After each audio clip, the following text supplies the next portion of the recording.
اسے پیش کرنے کے لیے ہمارے ہاں مشورے میں نام طے ہوا تھا مفتی غیاث الدین صاحب دامت برکاتہم صدر جمعیت علماء آندھرا و تلنگانہ کا۔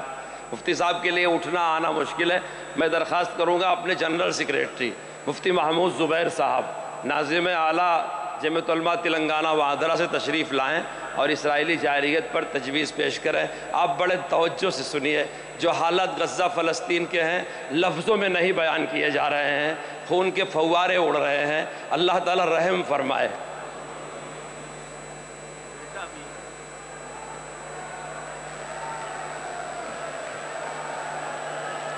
بسم اللہ الرحمن الرحیم۔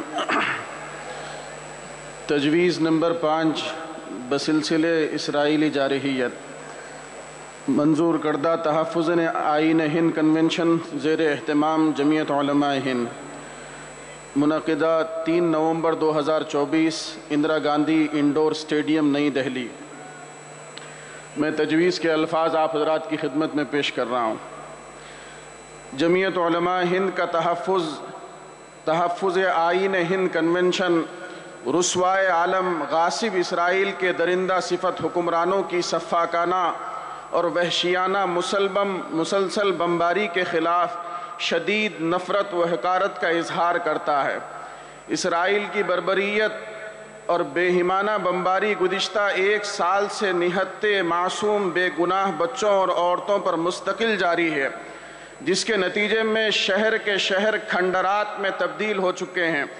اس وقت فلسطین میں ایک قیامت صغریٰ برپا ہے۔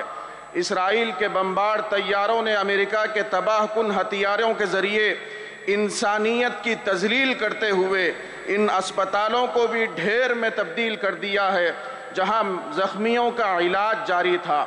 غزہ کی متعدد بستیاں مسمار کر دی گئی ہیں، جس میں لاتعداد معصوم بچے بھی ملبے تلے دب کر جام شہادت نوش کر چکے ہیں۔ دوسری جانب اسرائیل نے مظلوم فلسطینیوں کو امدادی سامانوں کی فراہمی میں بھی رکاوٹیں کھڑی کر دی ہیں۔ فلسطینیوں پر اسرائیلی مظالم میں مسلمانوں کے ساتھ ساتھ عیسائی آبادی بھی متاثر ہے۔ افسوس کہ اسرائیل کی کھلی جارحیت کے خلاف انسانی حقوق کا مسلسل راگ الاپنے والے عالمی ادارے بھی چپ ہیں۔ امریکہ اور مغربی طاقتوں کی ایما پر اقوام متحدہ جنگوں میں انسانی حقوق کی خلاف ورزی پر آواز بلند کرتی ہے، جبکہ یونیسیف سمیت UNO کے دیگر ذیلی ادارے خواتین اور بچوں کی فلاح و بہبود کے نام پر بے تحاشا رقم خرچ کرتے ہیں، لیکن فلسطین میں 1 سال سے زائد اسرائیل کی وحشیانہ بمباری کے نتیجے میں 50,000 سے زائد اموات ہو چکی ہیں، جن میں خواتین اور بچوں کی بھی ایک بہت بڑی تعداد ہے۔ مغربی طاقتوں اور ان سے وابستہ مذکورہ بالا اداروں کا مصلحت آمیز رویہ بہت کچھ سوچنے پر مجبور کرتا ہے، اور افسوس کے ساتھ کہنا پڑتا ہے کہ ان تمام وحشیانہ کارروائیوں کی کھلے عام حمایت دنیا کا سب سے بڑا جمہوری ملک کہا جانے والا امریکہ کرتا ہے۔ اس لیے امریکہ کی موجودہ حکومت کی جتنی بھی مذمت کی جائے کم ہے۔ دوسری طرف اقوام متحدہ کے سیکریٹری جنرل نے غزہ میں ہونے والی ہلاکتوں اور تباہی کو تاریخ کی بدترین صورتحال قرار دیتے ہوئے اسرائیل کی نسل کشی کے خلاف صرف بیان جاری کرنے پر اکتفا کر لیا ہے۔ فلسطینیوں پر مظالم کے سلسلے میں دنیا کا دوہرا معیار سامنے آ چکا ہے، جبکہ دنیا کے امن پسند عوام سراپا احتجاج ہیں، فلسطینیوں کی حمایت اور غاصب اسرائیل کے خلاف مسلسل آواز بلند کر رہے ہیں، مگر افسوس عالمی قوتیں خاموش اور سوئی ہیں۔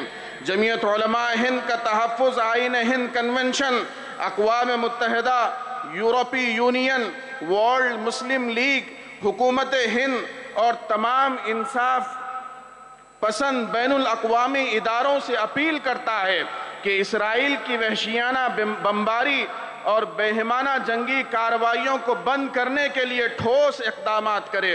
کنونشن دنیا کے تمام امن پسند ممالک سے مطالبہ کرتا ہے کہ اسرائیل کی حمایت اور جنگی ساز و سامان کی فراہمی کو بلا تاخیر بند کرے تاکہ فلسطینیوں کے لیے انسانی ضروریات کی رسائی ممکن ہو سکے۔